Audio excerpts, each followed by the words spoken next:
entraîne une instabilité routière.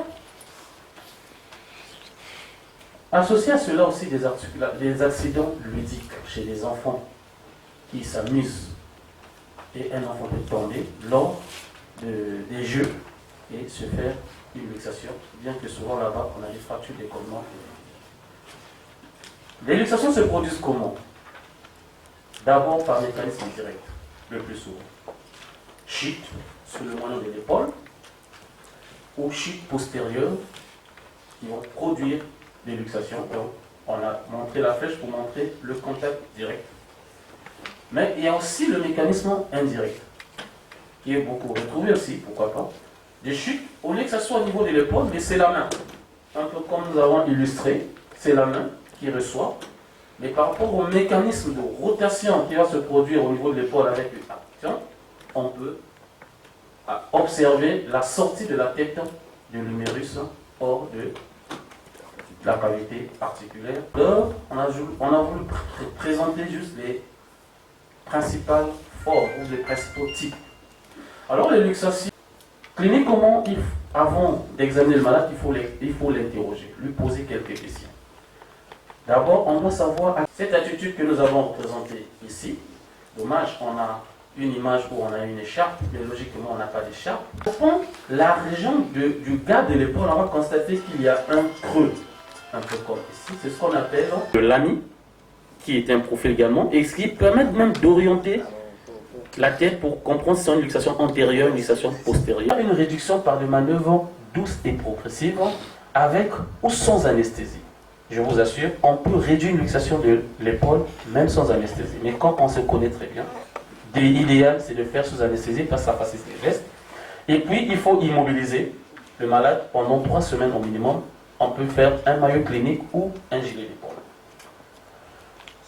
Donc, il y a différentes techniques. La technique la mieux utilisée c'est celle-ci. On ne va pas trop donner les détails. Et cette technique qui était avant beaucoup utilisée, qu'on appelle la technique d'Hippocrate, aujourd'hui doit être évitée. Parce que ça entraînait beaucoup plus des lésions du plexus brachial. Et ça provoquait parfois des fractures quand on n'a pas maîtrisé le geste. Voici, dans les cas de luxation postérieure, comment faut-il procéder? Alors, quel message on doit retenir de cette présentation? Que la luxation de l'épaule est une urgence thérapeutique. Le traitement est avant tout orthopédique. Il faut toujours tenter de faire une réduction. Si vous ne pouvez pas faire sans anesthésie, au bloc opératoire et immobilisé, surtout quand il s'agit du premier épisode, bien traiter ce premier épisode, car en cas d'échec, on risque une instabilité d'épaule chez le malade. Je vous remercie. Il s'agit de sujets très pratiques. Généralement, j'aime ces cours avec vidéo pour que tout le monde puisse assimiler. Donc, sinon, on va essayer d'expliquer pour que tout le monde puisse comprendre.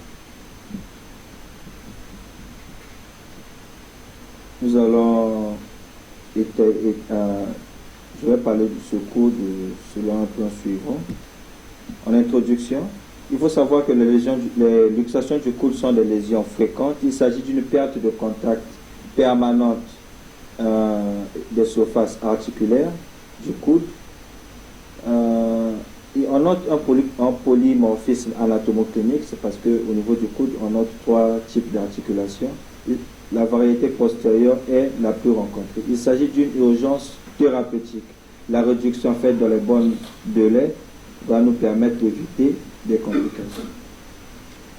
À la fin de ce cours, on doit être capable de diagnostiquer une luxation du coude, savoir rechercher les lésions vasculo-nerveuses et savoir faire une réduction.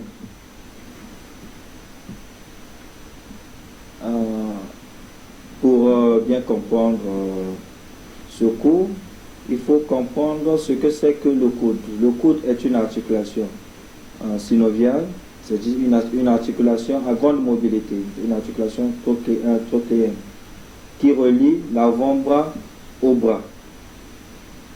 Il se compose de 2 articulations principales et un accessoire. L'articulation la plus fonctionnelle, c'est l'articulation huméro-cubitale qui forme la trochlée destinée à des mouvements de flexion-extension. Les articulations huméro-radiales et radio-cubitales supérieures sont plus destinées à la pronosupination.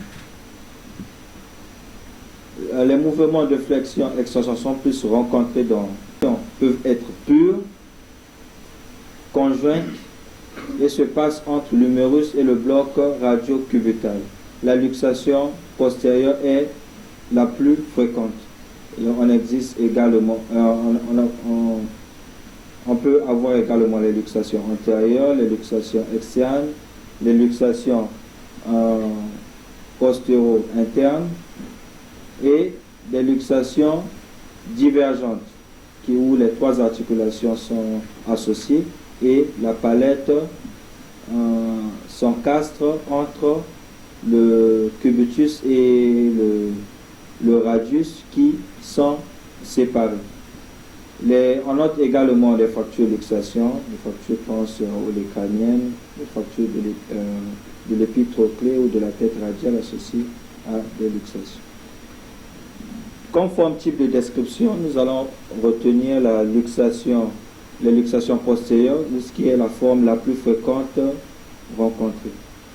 Il s'agit généralement d'un gros coude douloureux et déformé avec impotence fonctionnelle totale. Le patient ne pourra pas mobiliser son coude et il ne pourra même pas utiliser aussi son membre thoracique. L'avant-bras est raccourci avec un coude fléchi à 60 degrés. L'avant-bras en semi-pronation. Les rapports anatomiques, les rapports normaux du coude à la palpation sont perturbés. C'est-à-dire on ne retrouve plus les points saillants au niveau du coude. Les lésions cutanées sont généralement postérieures, dans les luxations postérieures. Les complications vasculaires, il faut les rechercher. Généralement, la tête antérieure, recherchant le pouls radial et cubital, distal. La recherche des lésions nerveuses, généralement beaucoup plus le nerf ulnaire qui est souvent touché dans ces genres de luxation. Le bilan radiologique permet de poser le diagnostic. On réalise une radio de face et de profil. On peut le comparer par rapport au côté sain. Généralement, c'est la radio du profil qui va nous permettre de bien remarquer la perte de contact des surfaces articulaires. Généralement, le crâne se retrouve en postérieur. Et il précise le déplacement des lésions osseuses associées. Il faut noter aussi qu'il y a d'autres formes anatomiques. Il y a des luxations antérieures. Parmi les luxations antérieures, il y a la luxation antérieure pure, c'est-à-dire sans fracture, et les luxations antérieures associées à une fracture transolécranienne, et les luxations postéro-internes, les luxations externes, et les luxations divergentes, où les trois articulations sont touchées. Il faut aussi noter qu'il y a des fractures associées qu'on peut objectiver à la radio.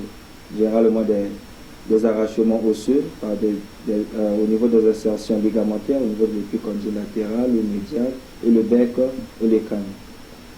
Et aussi des fractures articulaires au niveau de la tête radiale, le processus coronoïde et le lécane. Donc, comme devant un gros coude douloureux post-traumatique, nous sommes amenés à demander une radiographie standard qui nous permet de poser le diagnostic. Il faut savoir différencier les luxations du coude avec des fractures de la palette humérale. Généralement, c'est la même clinique. La radio nous permettra de différencier, de poser le diagnostic. Les fractures de l'élève-crâne et les fractures de la tête radiale. Le traitement, les buts sont d'obtenir un coude stable, mobile et indolore et de prévenir les complications.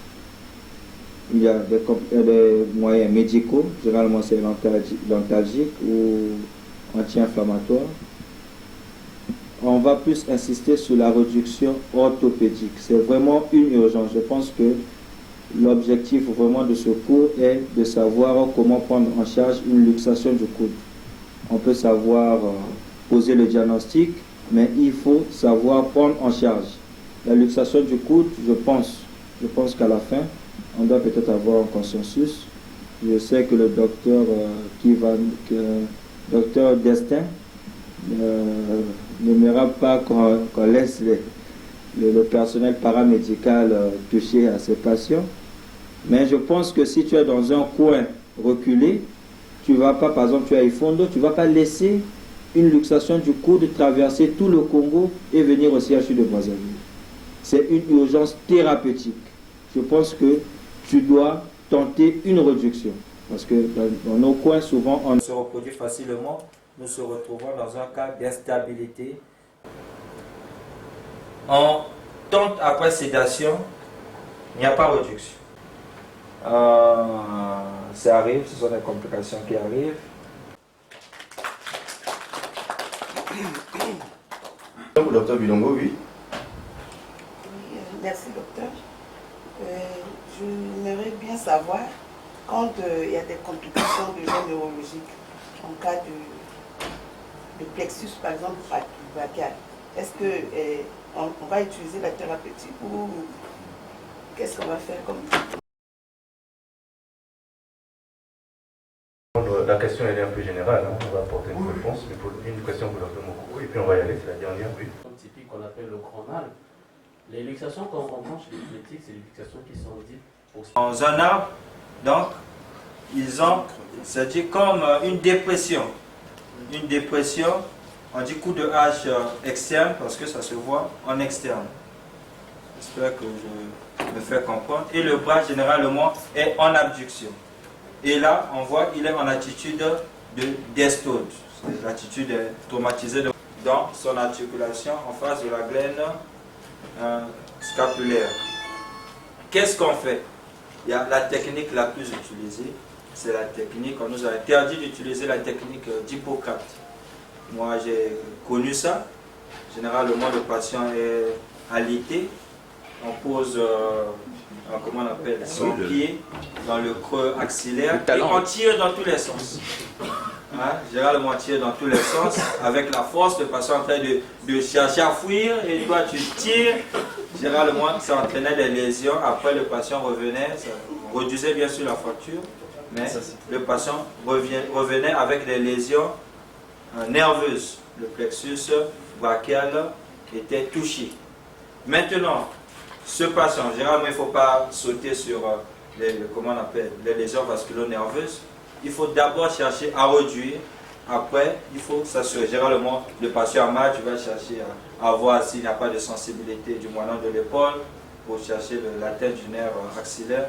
Mais il a mal, ça va biaiser un peu, je pense, ton examen. C'est mieux de réduire et de rechercher des lésions vasculo-nerveuses. Parce que là, tu n'as pas encore réglé le problème du patient. Le grand problème, c'est la luxation. Comment on le fait? Selon la manœuvre de Kocher. Kocher nous demande de rassurer le patient.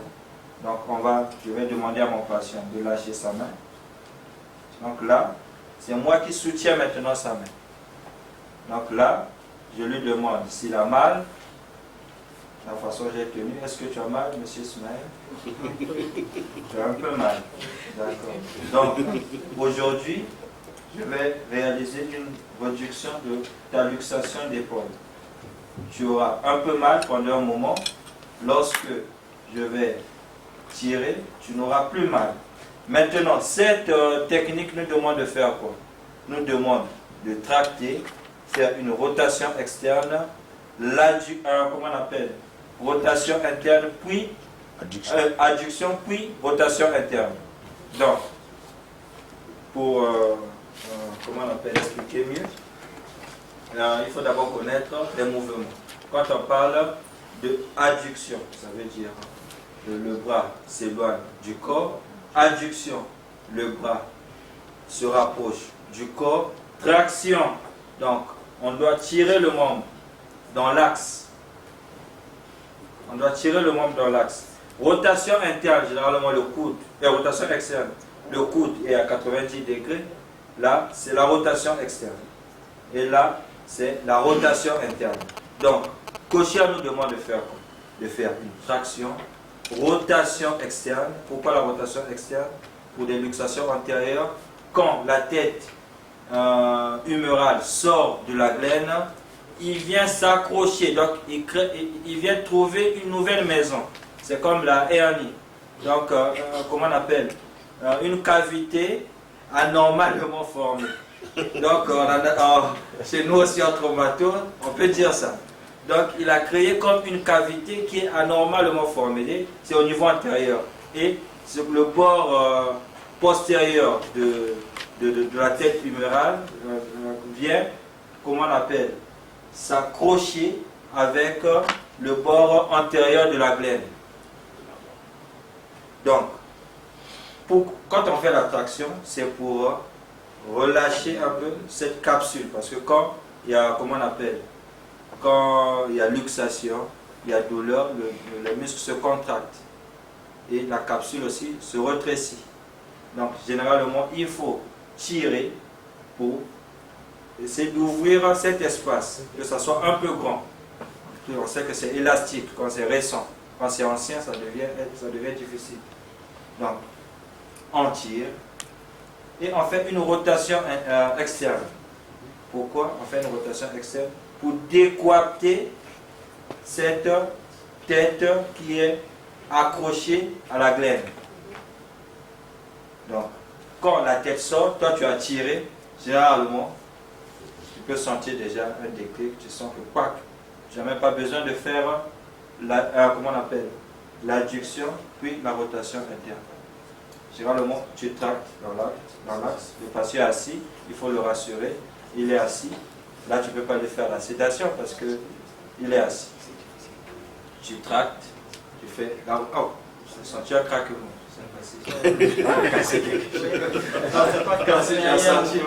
Ça craquait? Oui, ça a craqué. Bon, okay, là c'est bon. On va le faire à la radio. Ils sont dans un endroit où il n'y a pas de radio. Donc on fait l'adduction, puis rotation interne. Après, il faut immobiliser. Soit on met un GRD ou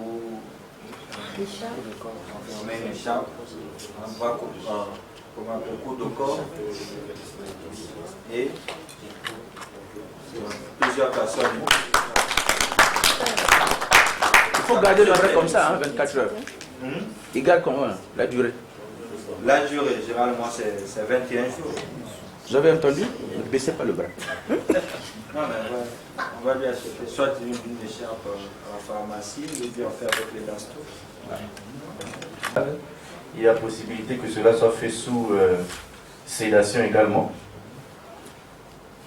Dans le cas où on a essayé de réduire et que la réduction ne se faisait pas, vu que le malade est resté très crispé, très contracté, il a la possibilité de le sédater pour le relâcher complètement et voilà, et plus rapidement.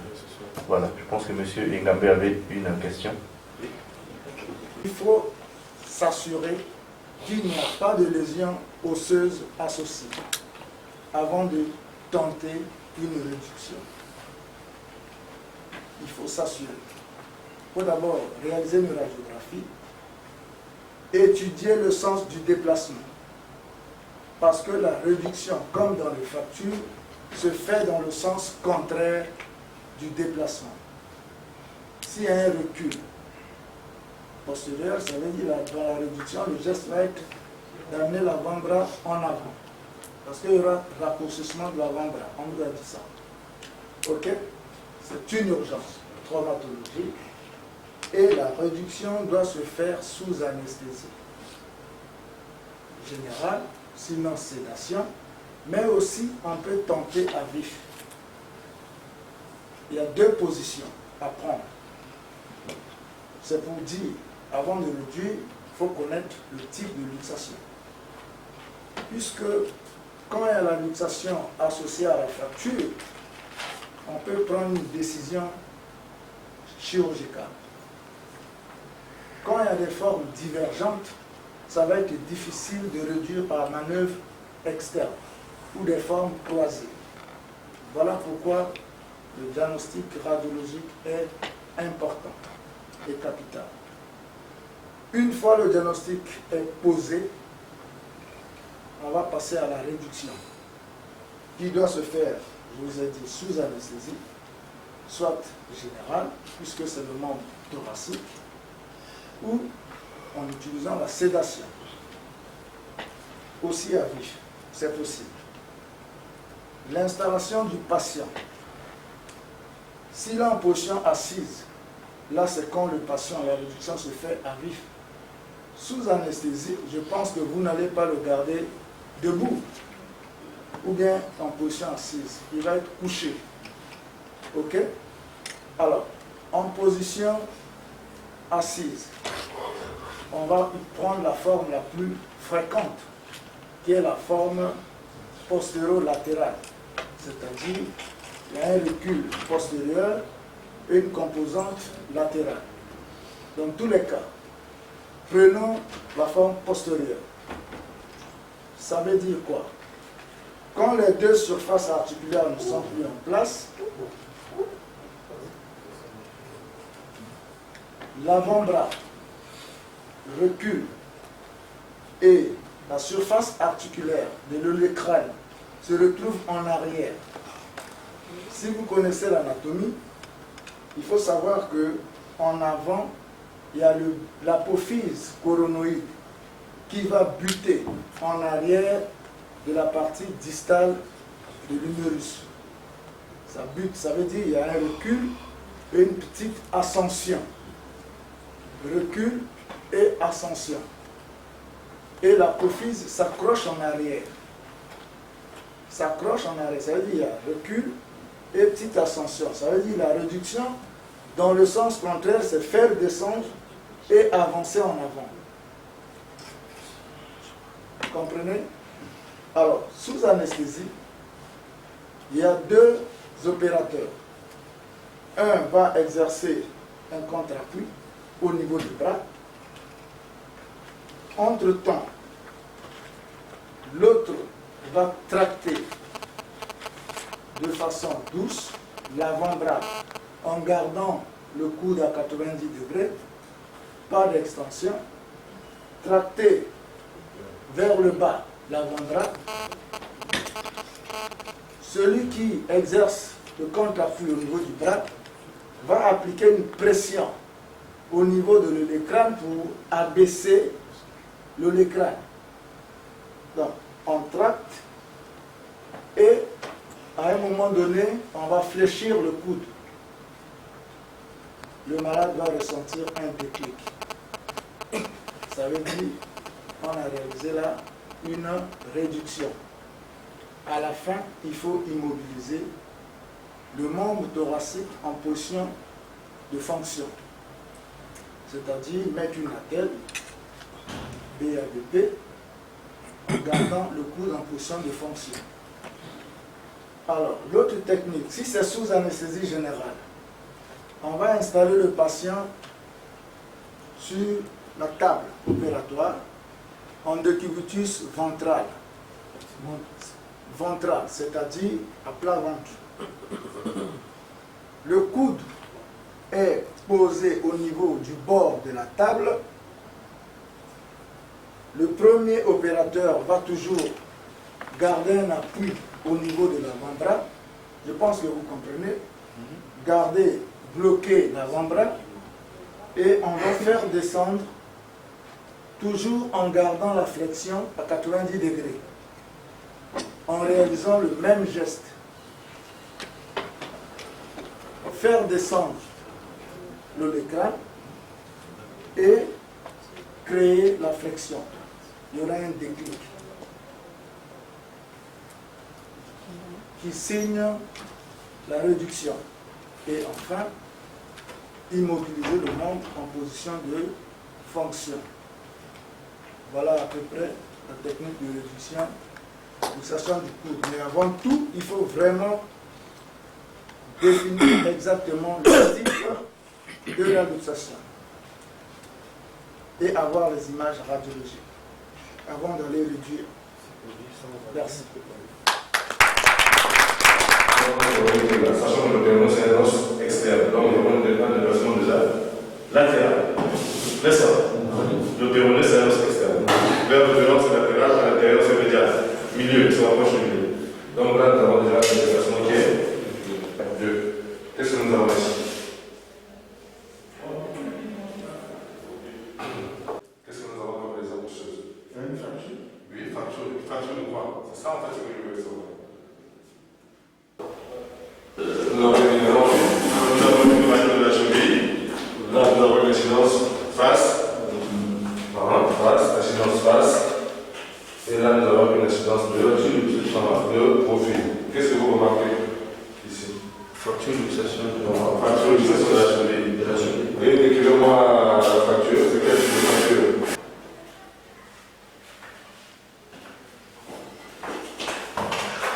Type de fracture. C'est la valeur interne. Ok. Et la troisième valeur, c'est ce que nous appelons la valeur de Bestot. Qui est... Parallèle. Ok? Parce que quand c'est pas parallèle, ça veut dire que de part et d'autre, il y a des ligaments. Hein? Il y a des ligaments. Ok? Mais moi, je Ici, il faut faire la confiance. Et ils vont comprendre le jeu.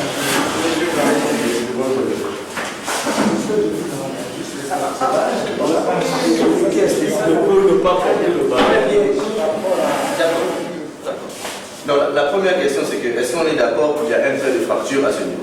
Oui. Ah. Voilà, il y a combien de traits de fracture? Ici c'est difficile. Ici, c'est pas un peu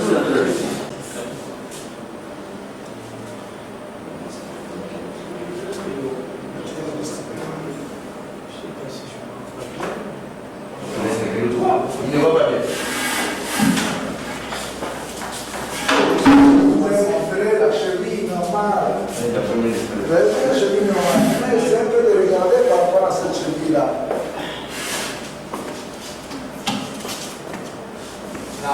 Une personne. Après, ça peut venir. Merci. Il a bien. Venez. Où ça? Il m'a montré là. C'est ça, non? Ok. Où ça? Très bien. Quelqu'un d'autre? Vous êtes d'accord? Oui. Il y a un trait de fracture.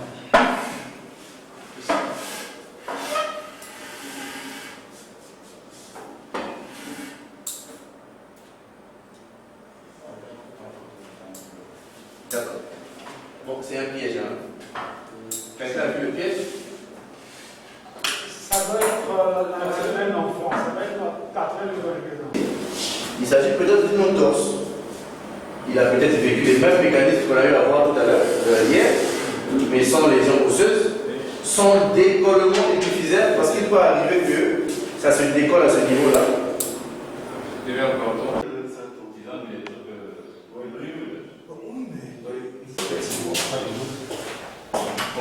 Donc, nous sommes tous d'accord que s'il s'agit de fracture de la manuelle externe.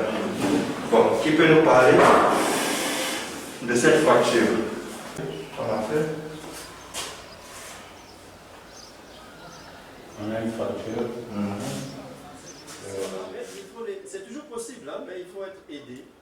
2, 3 personnes qui tiennent de part et Ouais. il faut être accompagné. Le malade est endormi. Le major Il faut veiller à Le major Engamé qui est pas loin. Ok. Il veut gérer son cas.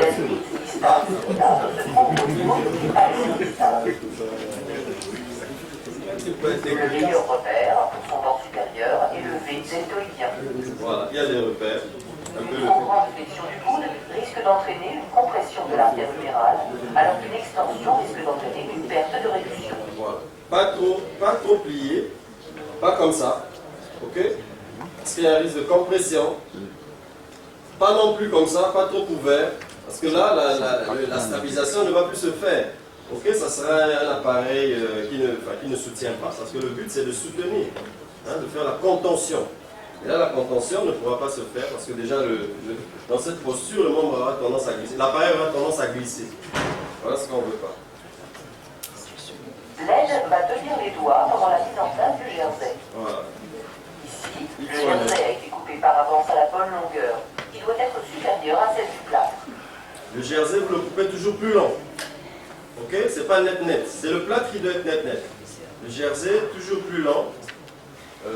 Parce que après, vous allez le rabattre, vous allez... même le coton peut dépasser toujours. Hein, c'est une sécurité en fait. C'est fait, tous ces éléments, le jersey, le coton, sont faits pour ne pas blesser la peau, ne pas agresser la peau avec votre... Une bande de coton est découpée pour garnir le premier espace. Le coton est doucement déroulé autour du poignet, puis proximalement vers le coude, avec un recouvrement de 50%, afin d'obtenir une double couche de coton. Pour prévenir toute compression, il faut éviter que la bordure du coton ne se trouve sur le pli de flexion du coude. Voilà. Il y a une petite astuce, il ne faut pas tout de suite enrouler le coude. Ne lâche pas serrer. Il ne faut pas serrer. Je vous assure, les plis, c'est dangereux. Vont protéger les sacs osseuses de l'olégraphe. Quand l'os est juste sur la peau, il faut essayer de...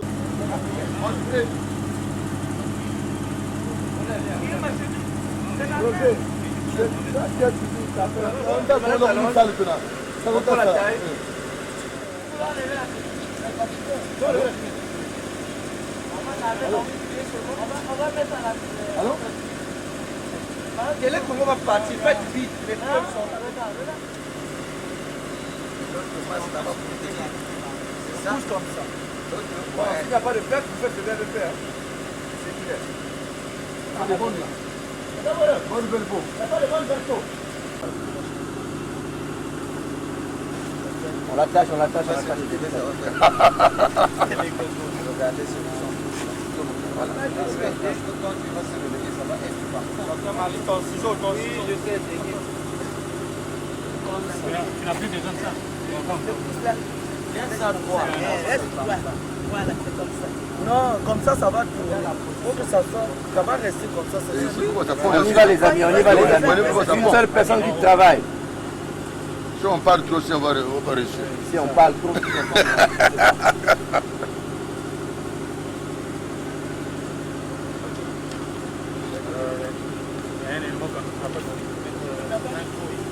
Très bien. Une personne qui travaille.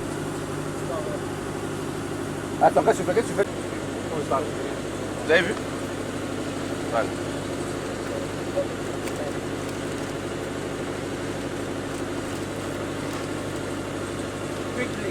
Ah, je ne vois pas. Voilà.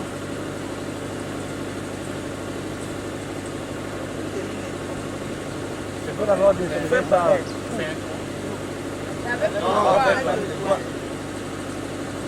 Il est donc au cours. C'est comme un garçon.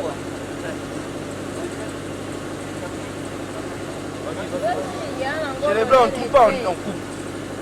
Avec ciseaux. Fais comme tu voulais faire.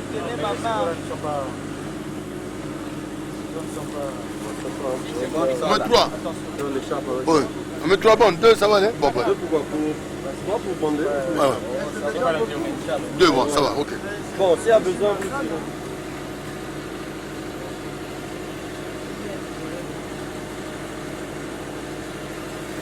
Les amis, il faut faire comme si le membre là était cassé. 50. Il faut tenir les poings. Lève. Oh non, non, non. 50, on t'a dit 50. 50. Il a fait 50. Attention, plus de coude. Plus. Il ne faut pas que... Plus de coude. Voilà. Il ne faut pas que les bords soient dans le pli du coude. En 8. Voilà, c'est ça, c'est ça, c'est ça. Maintenant, tu reviens en 8 là, pour fermer les parties que tu n'as pas fermées. Non, reviens là, reviens fermer maintenant. Attends, on va allonger. On va arriver. Toi, tu te calmes. Il fallait que ça soit Regardez un enseignant. Tu dois être bon, tu dois pas être loin. Un plus en avant, voilà. Voilà. Il ne faut pas trop tirer, sinon tu coupes l'affaire. Tu roules sur le corps, maintenant descends. En 8, en 8. En 8 en bas. En bas. Voilà, respecte les... Merci. Qu'est-ce que tu fais? C'est suffisant, tu coupes plat, tu ne peux pas fléchir. Ah ouais. Je peux saluer quelqu'un. Là, ça va. Et le doigt de plier. Ça, c'est mon premier test. Deuxième test. Prenez la même longueur.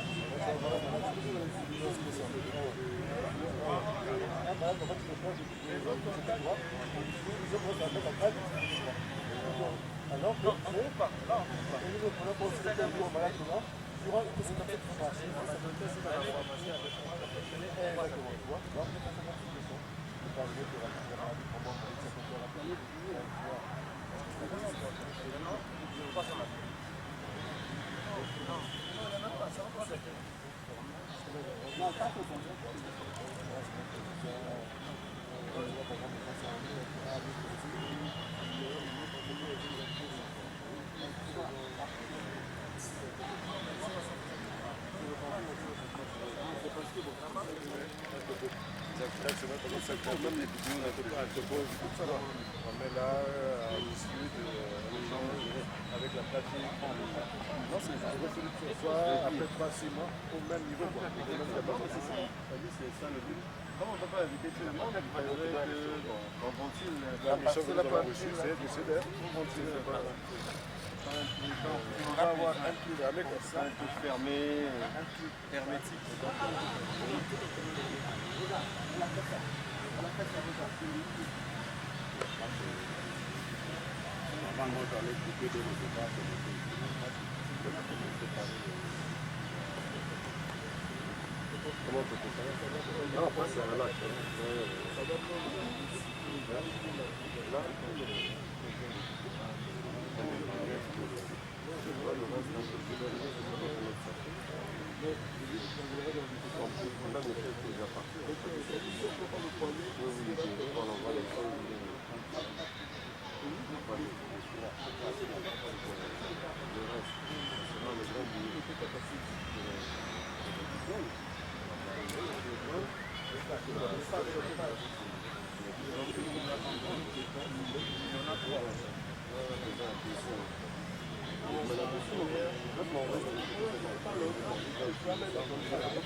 Alors 5 minutes. Ouais, sorry. Faut le mouiller, faut le mouiller.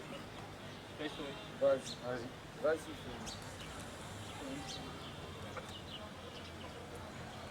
Descends. C'est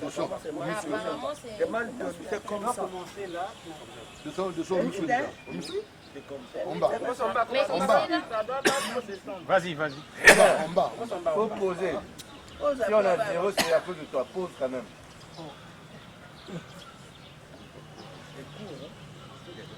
On a fait son Vas-y, moule. Ça c'est le U. Ça c'est le U. Excusez-moi, on est en train de faire quelle tête? C'est la tête. BABP. Est-ce que vous êtes sûr que là-bas on est en palmaire? Oui, c'est le BABP. Palmaire. Il faut compléter. Palmaire. Il faut compléter la partie. 5 minutes s'il vous plaît. Il va rater ça. Tu en as 2. 5 minutes et c'est l'évaluation. C'est juste pour compléter la partie de la mer. Le malade doit voyager. Le bus est déjà prêt. On attend que vous.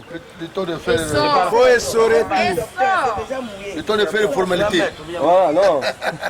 On attend que la telle. Tout le monde est installé. On attend que la. Priorité la main. Priorité la main. La palme. Priorité la main. Vas-y. Toucher là-bas. Après, on va se diriger là-bas. Un peu. Ensemble, on moule le U. Vas-y, on le U. On va mouler là-bas. Le palmaire, c'est bon? Regardez. Normalement, Ça vient comme ça, mais ça vient comme ça, mais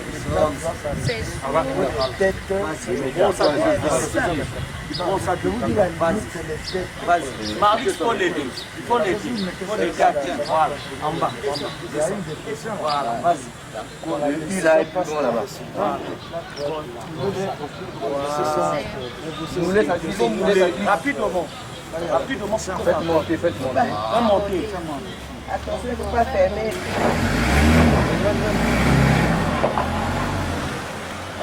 Les morceaux là, Fais un deuxième coup là. Mais seulement, voilà. Oui, oui. Il n'a pas su. Tu peux mettre le tout. Mets le tout. Là, c'est ouvert là. Voilà. Ça veut dire celui qui n'a même pas su. Propose au milieu, pas de deux côtés. Faites la même chose. Joli. Ok, faut mouler. Voilà. Regarde ici. Ici, là, tu ne pas. Parce que Toi, tu dois tenir. Il faut tenir les doigts comme ça. Ah, c'est qui fait celui-là? On se réunit s'il vous plaît de l'autre côté. On se réunit de l'autre côté. Il n'y a pas d'eau. T'as pas d'eau? Il faut le relever. Vous faites un niveau et sort encore.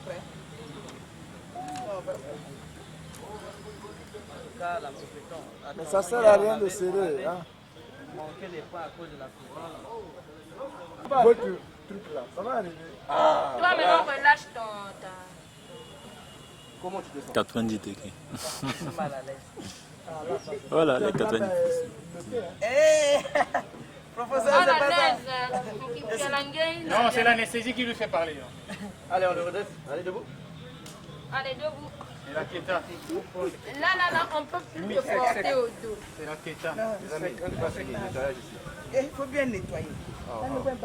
Attendez, souffrez. Ce malade n'a pas dit. Il n'est pas 90 degrés. Aïe, aïe, aïe. Bon, les critères d'évaluation. Mais là, il n'y a pas de... À pauvreté, c'est un critère mineur. Oui, t'as fait ça de C'est un critère de ballottage. D'abord, c'est la solidité. La solidité. Voilà. La solidité. Ah non. Restez calme, voilà. Hein? Ça demande réflexion. Si les coachs veulent qu'on discute dans l'aparté, on va discuter.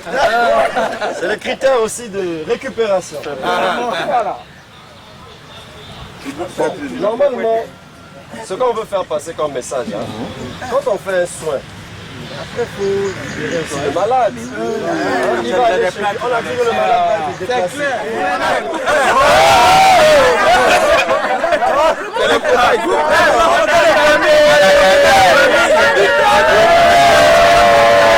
Le mécanisme est superposable à celui de l'adulte. Cependant, le calque périostée est très volumineux et évolue rapidement par rapport à l'adulte. Et le délai de consolidation, généralement la moyenne, pour les os lents, chez les enfants, ça va jusqu'à 8 semaines. Pour la métaphyse, c'est 4 à 5 semaines. Et pour le décollement épiphysaire, c'est généralement 3 semaines. En ce qui concerne les signes cliniques, les signes fonctionnels, nous avons la douleur, l'impotence fonctionnelle du membre. Et les signes physiques, nous avons une tuméfaction, une déformation avec une attitude de désaut en ce qui concerne les membres supérieurs, une douleur à la palpation et on peut avoir des complications vasculo-nerveuses qu'il faut rechercher à chaque examen clinique.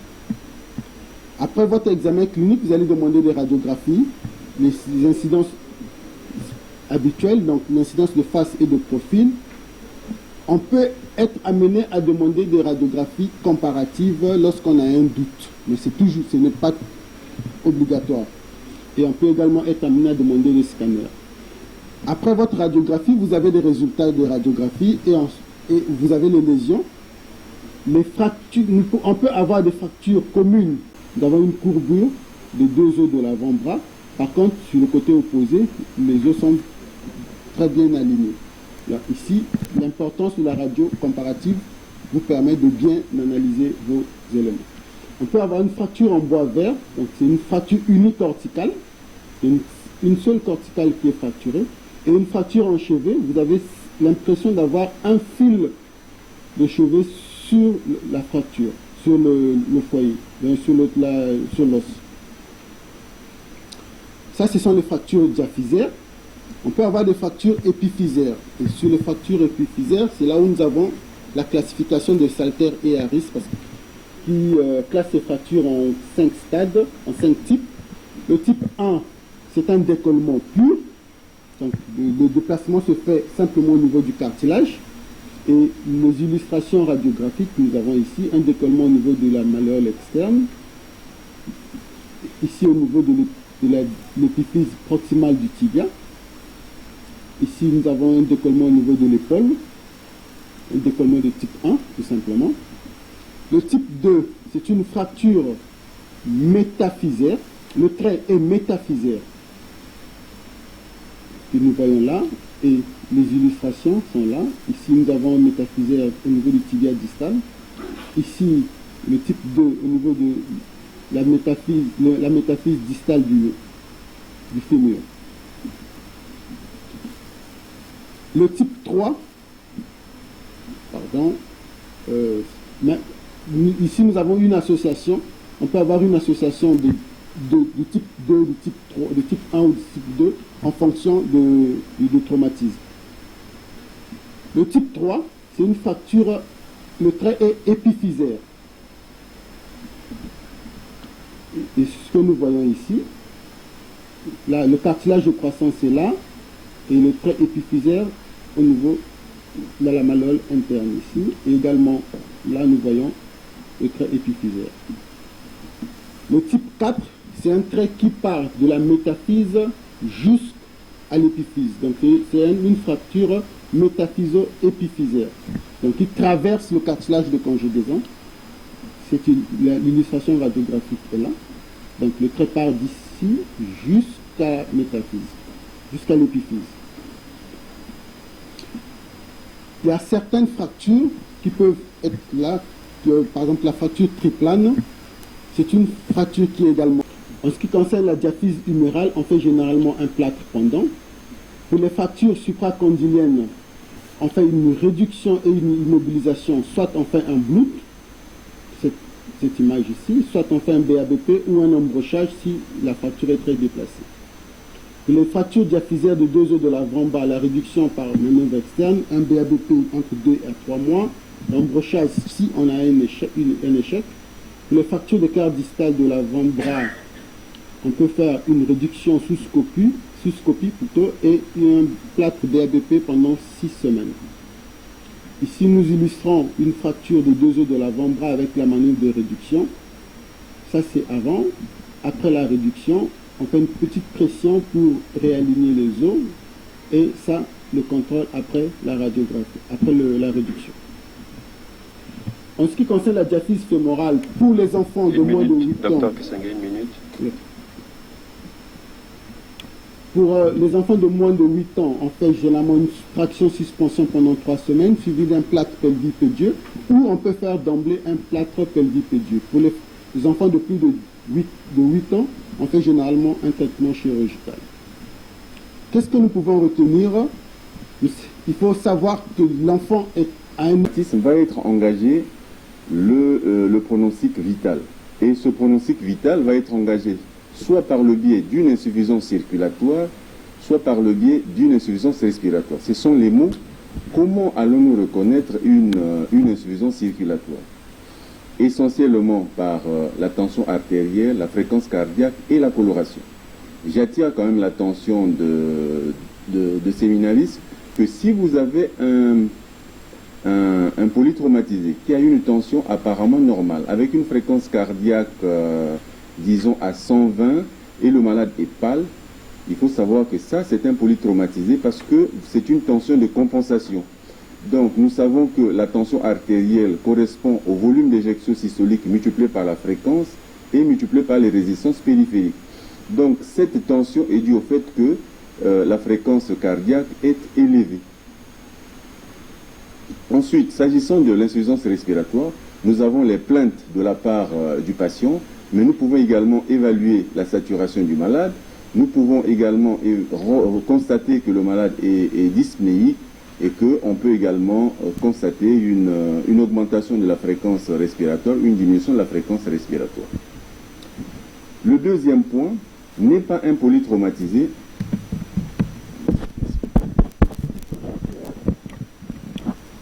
C'est pas grave. N'est pas un polytraumatisé un traumatisme crânio-encéphalique grave. Non.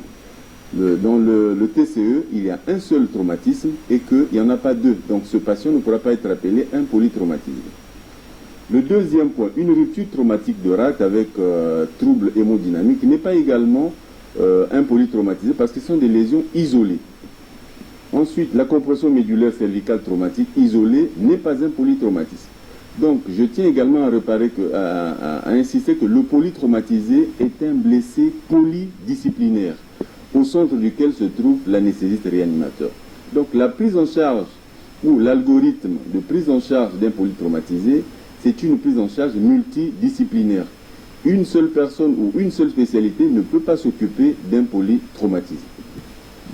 Et donc, je définis le polytraumatisé comme étant un blessé ayant deux ou plusieurs traumatismes, périphériques ou centraux, dont l'un des traumatismes au moins peut engager le pronostic vital par le biais soit d'une insuffisance respiratoire, soit d'une insuffisance circulatoire, soit par les deux.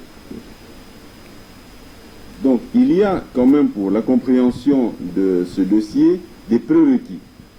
Quels sont les prérequis? Il y a la notion du traumatisme et de la violence du traumatisme. Lorsque vous avez un blessé qui vous dit qu'il est tombé du 3e étage, tout de suite là, vous devez penser quand même qu'il y a potentiellement un polytraumatisme. Il y a les accidents de la voie publique, il y a les accidents par arme à feu, etc. Toujours dans les prérequis, il y a le score de Glasgow qui est très important dans l'évaluation d'un polytraumatisme. Donc ça devait être connu du personnel paramédical. Sinon, il faut intégrer ça dans la connaissance parce qu'il y a un référentiel qui est le Glasgow 7. Quand on arrive au Glasgow 7, c'est un malade absolument de la réanimation qui doit être intubé et ventilé. Le deuxième prérequis, c'est le score ASIA. Donc, il y a des fiches, c'est pour les traumatismes du rachis. Et ça, on n'a pas besoin de connaître ça par cœur. Il y a des fiches qui sont remplies. Chaque fiche correspond à un malade. Donc, nous venons maintenant à la prise en charge du polytraumatisé. La première des choses, c'est l'évaluation de la conscience et l'évaluation des signes vitaux et la pose d'un abord veineux. Et donc, le premier cas à gauche, si le Glasgow est inférieur ou égal à 7. Il s'agit d'un patient d'emblée de la réanimation. Je sais qu'un polytraumatisé, c'est un malade de la réanimation, mais lorsque vous avez un Glasgow qui est inférieur ou égal à 7, en tout cas, c'est un malade qui doit être intubé et ventilé. Et un malade qui a un Glasgow inférieur ou égal à 7 est considéré comme un traumatisme du rachis cervical. Dans ce cas, vous êtes obligé de mettre un collier cervical rigide.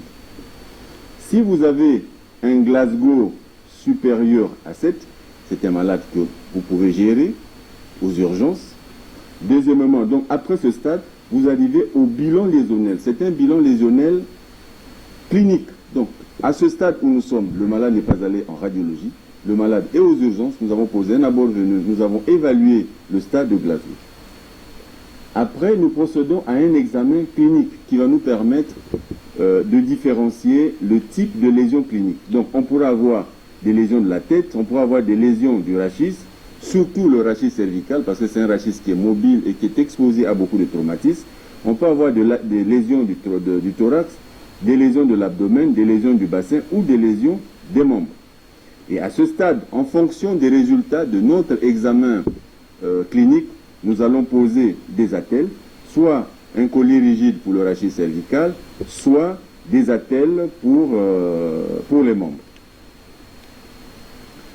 Et après, nous prenons quelques mesures de réanimation. Le malade n'est pas encore allé à la radio. Quelques mesures de réanimation. Donc, le but est de sauvegarder les grandes fonctions, essentiellement les fonctions respiratoires et les fonctions circulatoires. C'est à ce moment, le malade est plus ou moins stabilisé, que nous pouvons commencer certaines explorations.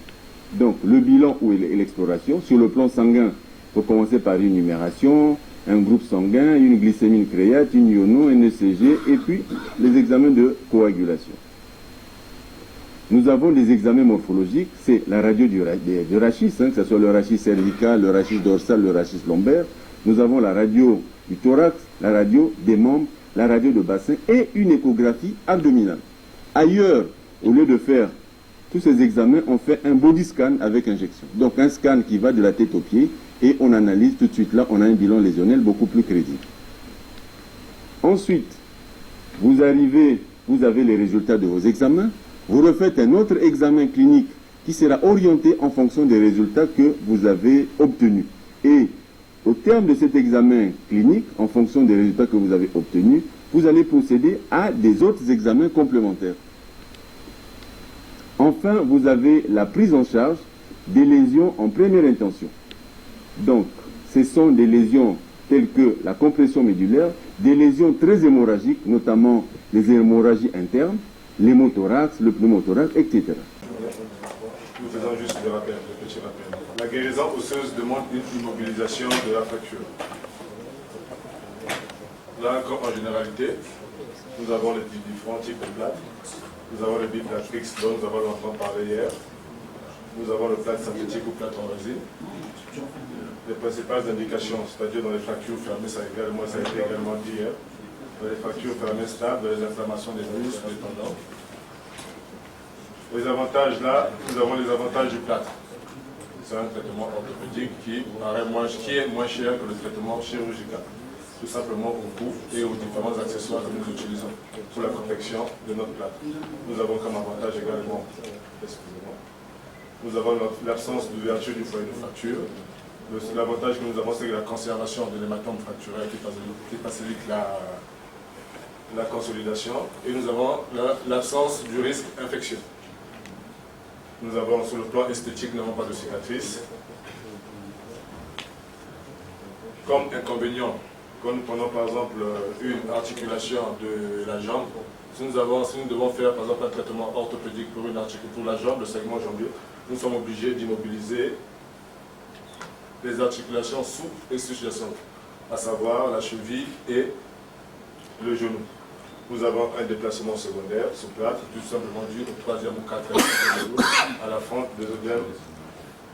Nous avons des complications propres aux immobilisations plâtriques que nous verrons. La maîtrise et le respect de la technique de pose de plâtre sont incontournables. Quand nous ne respectons pas, d'où nos complications. 1 ou 3 jours après, le patient vient au contrôle, le docteur est absent et c'est vous qui le trouvez. Quelle sera votre conduite à tenir là? Ablation du plâtre. Bivalver le plâtre, ça veut dire que nous allons faire une fente sur les deux côtés. Là sur le côté médial, sur le côté latéral et là sur le côté médial. Ok? C'est ça la bivalver en plâtre. Et nous pouvons également faire la fente, c'est-à-dire qu'on fend le plâtre, on fait juste, soit si vous voulez, une bivalvisation. Ça, on va fendre le plâtre tout simplement là au milieu. Et si possible, complété par le bandes ventaux. Ok? Nous avons comme complications secondaires, nous avons les gluten, nous avons les déplacements secondaires exactement sur plâtre, et nous avons surtout les complications neurovasculaires. Nous avons eu à voir hier le syndrome de Loge, la compression nerveuse, les phlébites, l'hémorragie secondaire à l'immobilisation plâtrique. Nous avons également le syndrome de Wolfman, qui est tout simplement le syndrome de Loge, mais en phase chronique. Okay? Nous avons là la raideur articulaire, les articulations sus et sous-jacentes, nous allons les immobiliser pendant 2 ou 3 ou 4 mois. Nous avons les cales vissées qui sont tout simplement dues à une réduction qui a été plus ou moins imparfaite. Nous avons l'ostéoporose d'immobilisation, que nous appelons autrement le syndrome de non-use. Ostéoporose d'immobilisation, tout simplement parce que quand on immobilise, on peut proscrire l'appui au patient. Et quand la... Et nous avons une absence de consolidation que nous appelons également pseudarthrose. Nos éléments de surveillance, immédiatement, même lors de la confection, l'idéal serait, pendant que vous êtes en train de confectionner le plâtre, c'est de donner les éléments. Et il y a une chose importante qui a aussi été, peut-être on a omis de le dire. Très souvent, quand vous avez les traumatisés, chez les traumatisés de membres supérieurs, ils viennent souvent parfois aux urgences avec les bagues. Ce qu'il faut faire en première intention, c'est d'enlever tout ce qu'ils ont comme collier. Parce que rien que la bague elle est serrée, le traumatisme, vous mettez le plâtre dessus, le lendemain quand le malade vient, en général, nous avons des doigts qui sont très très bidinés. Et l'ablation de la bague devient très très difficile. Les premières 24 heures, nous avons les signes de compression, comme l'exemple que j'ai fait tout à l'heure avec le major, les douleurs. Le malade lui dit que non, il sent comme du courant, des charges électriques, ça doit vous faire penser à une compression. L'idéal serait sur le fond de pâte ou le bivalve. Nous avons comme élément de surveillance, nous avons en plus la clinique, nous avons au point de vue radiologique, nous avons normalement les fréquences, la surveillance se fait. Quand vous mettez un plat circulaire au patient, il faut toujours le convoquer à J1, tout simplement pour voir si le patient tolère bien le plat. Vous lui posez des questions, qu'est-ce que vous sentez à l'intérieur, qu'est-ce que vous sentez où. Nous avons également le J de 3e jour, tout simplement c'est pour rechercher les signes de compression. Et nous convoquons le malade à J7, J14, J21 et J47. Toutes ces surveillances doivent se faire impérativement sous contrôle radiographique.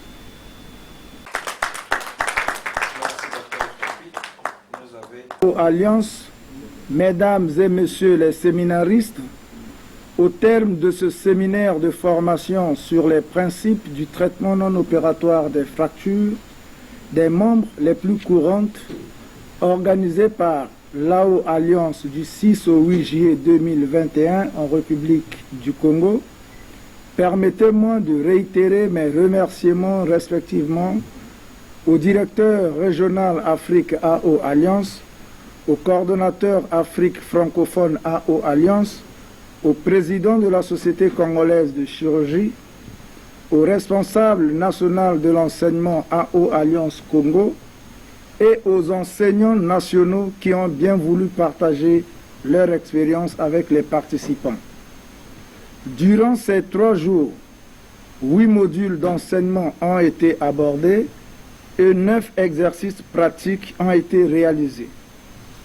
Mesdames et messieurs les séminaristes, chers participants, comme vous le savez, les activités ont porté sur les principes de base du traitement des fractures, les complications des fractures, les luxations et les entorses des membres thoraciques et membres pelviens.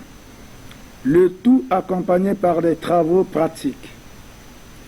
Les enseignements dispensés au cours de cette formation, ajoutés à ce que vous avez déjà reçu avant, devraient vous permettre d'améliorer votre pratique. Nous conviendrons tous que ce premier cours de l'AO Alliance a été absolument nécessaire. Il est donc important de maintenir cette dynamique pour que nous puissions faire bénéficier à nos populations les soins de qualité en orthopédie et traumatologie en République du Congo. Je vous exhorte vivement à mettre ces connaissances en pratique afin d'atteindre notre objectif commun d'améliorer la prise en charge des patients traumatisés et handicapés de l'appareil locomoteur. Je terminerai mon allocution en réitérant à tous mes sincères remerciements pour votre participation active à ce premier cours de l'AO Alliance en République du Congo. Ceci étant dit, je déclare clos le premier séminaire de l'AO Alliance en République du Congo. Je vous remercie et vous souhaite un bon retour chez vous. Merci.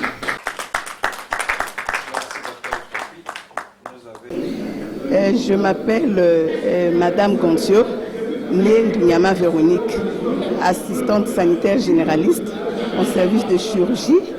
Il y a beaucoup d'années, plus de 15 ans. En tout cas, les 3 jours, on est richement bénis parce que ce qu'on pratiquait avant, il y avait quelques lacunes qu'on ne savait pas. Mais aujourd'hui, on a appris comment bien immobiliser les fractures, ce qu'on a l'habitude de faire. Mais en tout cas, on a appris un plus sur l'immobilisation des fractures, la classification. En tout cas, on a appris beaucoup de choses. Ce que je peux ajouter, ce n'est que l'arrivée de cette association AO, en tout cas, ça nous réjouit. Ça nous réjouit. Ce qu'on veut, c'est que ça continue pour faire au moins aux Congolais, donner aux Congolais des bons soins, des soins vraiment idéaux. Merci beaucoup, maman journaliste. Nazo remercier AO Congo na Union Soya Sali na Kati na Biso Awa pendant 3 jours. Après cette formation, il y a bien na mokono oyo etali bamikuwa. El Ngoma Libali, Mukele infirmier diplômé d'État, spécialiste en bloc opératoire.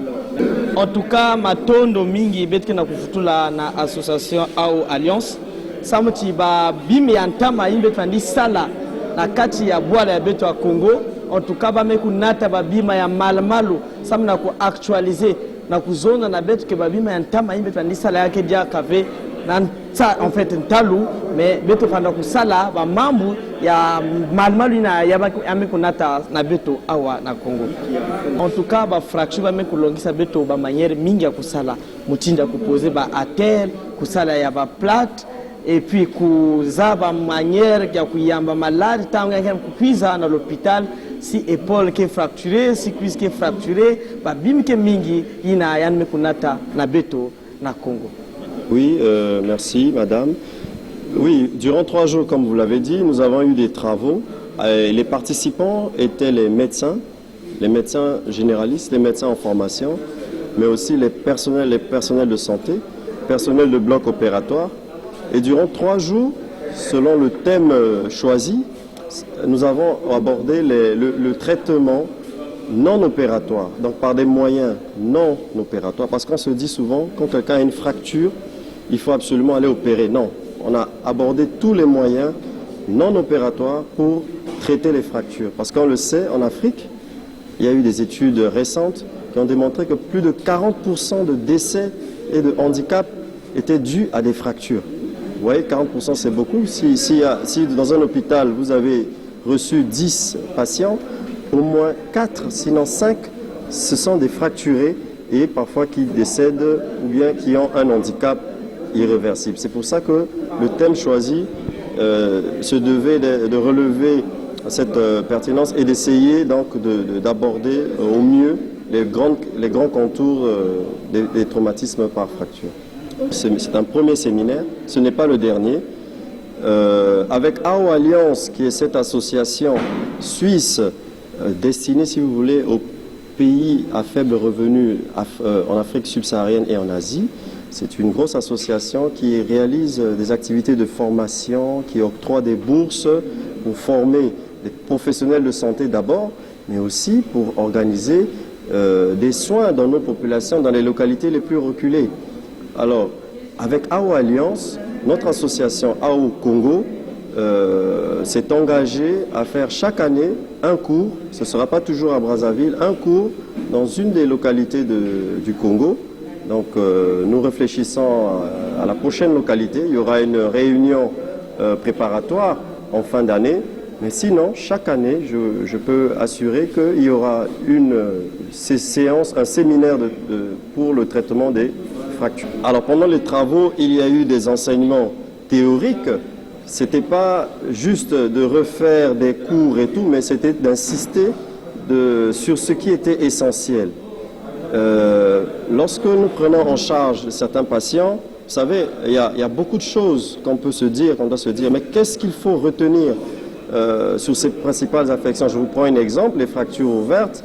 Lorsqu'on a une fracture avec une plaie associée, c'est très grave parce qu'il y a un grand risque d'infection et généralement, on arrivait même parfois à amputer ces patients, ces personnes-là. Donc on a donné les grandes lignes de ce qu'il faut faire, comment il faut prendre en charge, quels sont les délais, donc quels délais et comment faire. C'était dans les enseignements théoriques, mais nous avons eu aussi des cours, des enseignements pratiques, des exercices pratiques, la confection des attelles, la réduction des luxations, la confection des plâtres.